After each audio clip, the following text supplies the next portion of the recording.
आज की एक विशेष चर्चा हम उन पर करेंगे, सन ऑफ मलाह मुकेश सहनी पर। मुकेश सहनी भले ही अपने समाज हित के लिए केंद्र सरकार पर हमलावर रहते हैं, लेकिन आज केंद्र सरकार को शाबाशी दिए हैं मुकेश सहनी। जानिए वजह क्या है।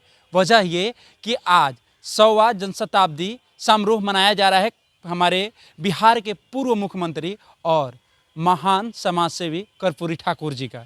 और मुकेश सहनी ने इसको लेकर भारत रत्न जो केंद्र सरकार दी है कर्पूरी ठाकुर जी को, उसको लेकर केंद्र सरकार को मुकेश सहनी ने बधाई दी है। उस पर हम चर्चा करने के लिए हमारे युवा पत्रकार रविकांत से जुड़ गए हैं। स्वागत है आपका रविकांत जी। जी बोलिए। मुकेश सहनी भले ही केंद्र सरकार पर अपने आरक्षण को लेकर, अपने समाज के आरक्षण के हित को लेकर हमलावर रहे हैं, लेकिन आज केंद्र सरकार को उन्होंने बधाइयाँ दी हैं, क्योंकि बिहार के एक लाल, बिहार के पूर्व मुख्यमंत्री और महान समाज सेवी कर्पूरी ठाकुर जी को केंद्र सरकार ने भारत रत्न देने की घोषणा की है। तो मुकेश सहनी, अब इतना अच्छा काम हुआ है कि नीतीश कुमार बधाई दे रहे हैं, तो मुकेश सहनी काहे नहीं बधाई देंगे? नहीं देंगे तो बिहार का जनता उनको बोलेगा कि एक तो आप दलितों की राजनीति करते हैं और दलित के नेता को मिला है, तो बधाई देना ये ऐसा चीज़ ही है कि इस पर नहीं बधाई देंगे तो उन्हीं का किरकिरी होगा। बधाई से भी कई सवाल खड़े हो जाते हैं ना, तो कि जिस तरह से अपने समाज के हित के लिए आरक्षण के लेकर खड़े हैं, तो वो भी आरक्षण के लिए ही तो लड़ रहे हैं केंद्र सरकार से। ये बातें अभी सीधी सीधी है कि मुकेश सहनी का अमित शाह से काफ़ी अच्छा मतलब कॉम्बिनेशन है उनका साथ।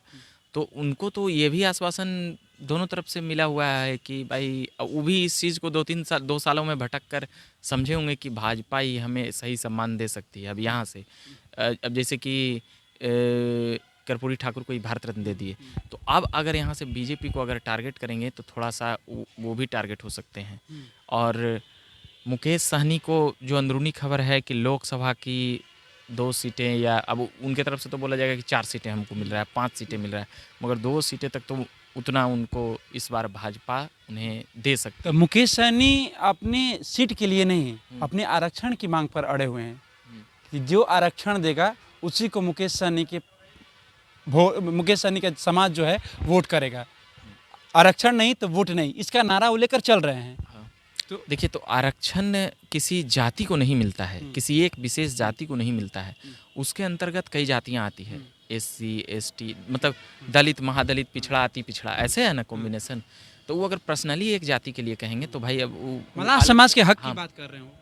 वो देखिए, राजनीति जाति आधारित जितनी भी है वह कहीं ना कहीं इस पर कह सकते हैं कि जो जाति आधारित राजनीति है वो तो अपना मांग करेंगे ही, मगर उनका बात मान ले कोई जो सरकार में है या क्या है, नहीं है, हाँ मान ले पूरी तरह से, ये संभव नहीं है।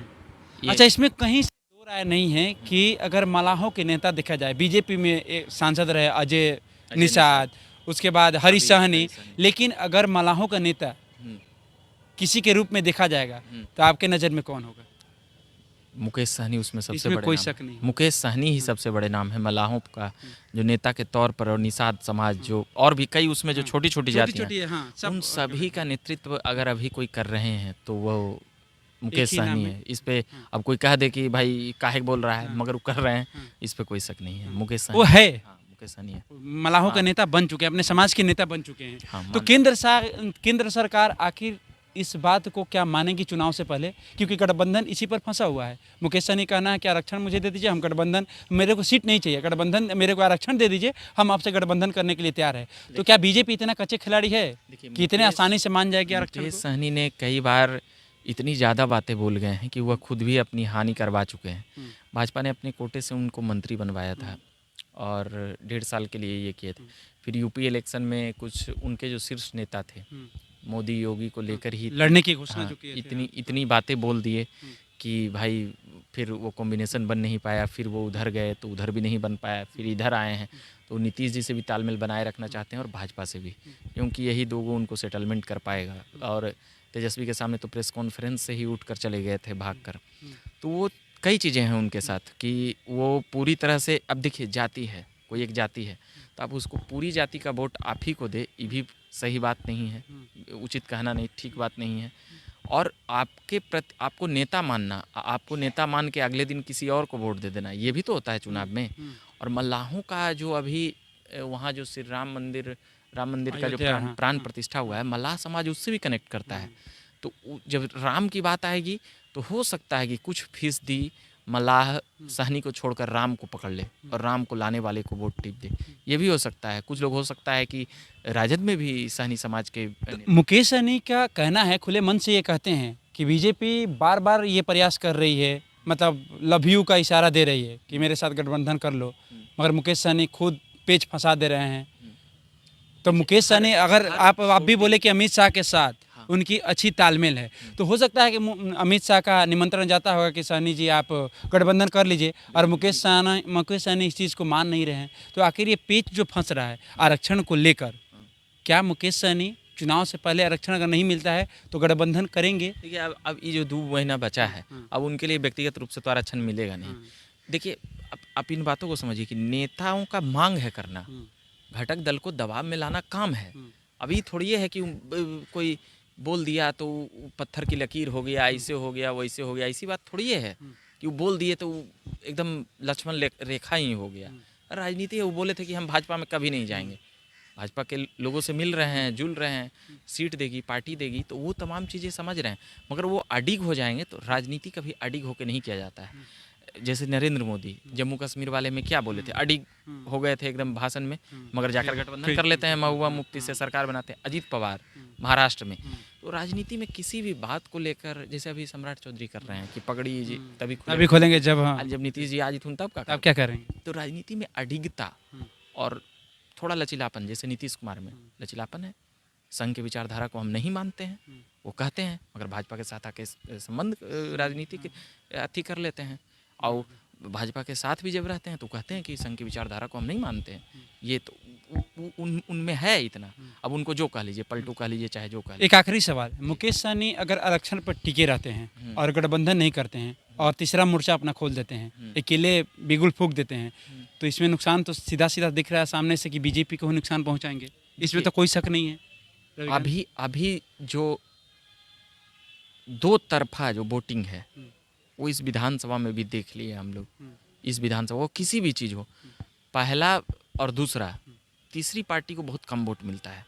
तो इसमें वो भाजपा को डैमेज करने के चक्कर में वो अपना भी नुकसान कर लेंगे, इसमें कोई शक नहीं है। अभी की जो गठजोड़ की राजनीति है, जो अब इंडी अलायंस के पे इतने लोग जुड़े, क्यों जुड़े? क्योंकि कोई सीट ही नहीं जीतिएगा। वोट आप 45% ला के लोकसभा निकाल सकते हैं। सवाल इसलिए मैंने किया कि उपचुनाव में जहाँ उपचुनाव हो या कुढ़नी उपचुनाव हो, आपने जिस तरह से देखा मुकेश सहनी ने अकेले लड़ के इतने बड़े पार्टियां, मुख्यमंत्री जी उस सभा में गए थे बोचहा में, 30,000 अकेले सीट लाना, वोट लाना, ये जैसे भाजपा के साथ जुड़ के, ठीक है, बोचहा में जो वो लाए थे, वहाँ पर उनके पिताजी 10 बार विधायक रह चुके थे, इसलिए उनका 30,000 वोट आया था। अब जैसे कि कुढ़नी में भी तो अपना दम दिखाए थे, कुढ़नी में भी 10,000 वोट लाए थे और दिखलाए थे वहाँ पर, मगर वहाँ पर शायद भाजपा हार नहीं पाई थी। पावर तो दिखाए थे अपना ना। मुकेश सहनी बार बार दिखा रहे हैं, मगर आपकी ताकत तभी साथ मिलेगी या जो भी होगी जब आप कोई बड़ी पार्टी से अलायंस करेंगे, जैसे राजद से करिएगा तो आपका वोट बुझाएगा।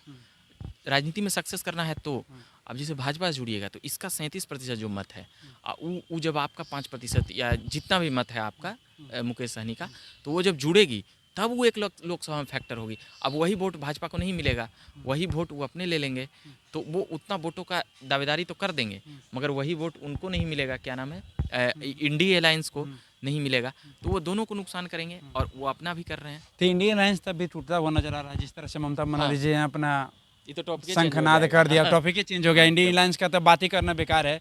और बिहार की अगर बात करें तो दोनों तरफ से उनको धोखा मिला हुआ है, एक तरफ मुकेश सहनी को, एक तरफ से पीठ में कोई छूना घुसा, एक तरफ से सीने में छूना घुपा हुआ है। तो मुकेश सहनी आखिर विश्वास किस पर करेंगे? तो अब वो चित के कदम कदम को फूंक के रखना चाहेंगे। मुकेश सहनी की बात अमित शाह से हुई है दिसंबर में, ये कुछ लोग बताए हैं कि उनसे बात हुई है और भी बहुत कुछ हुई है।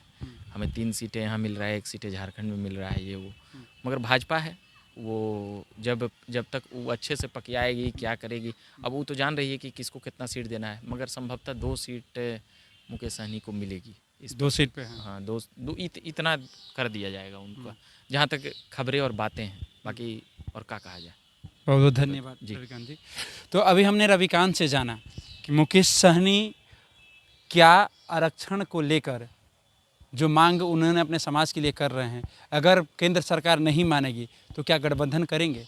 अगर करेंगे तो कितने सीटों पर वो दावा ठोकेंगे? रविकांत का कहना है कि ये खबर निकल के सामने आई थी कि अमित शाह से मुकेश सहनी की मुलाकात हुई थी और मुकेश सहनी से काफ़ी सारी विषयों पर बात हुई है, सीटों को लेकर भी बात हुआ है।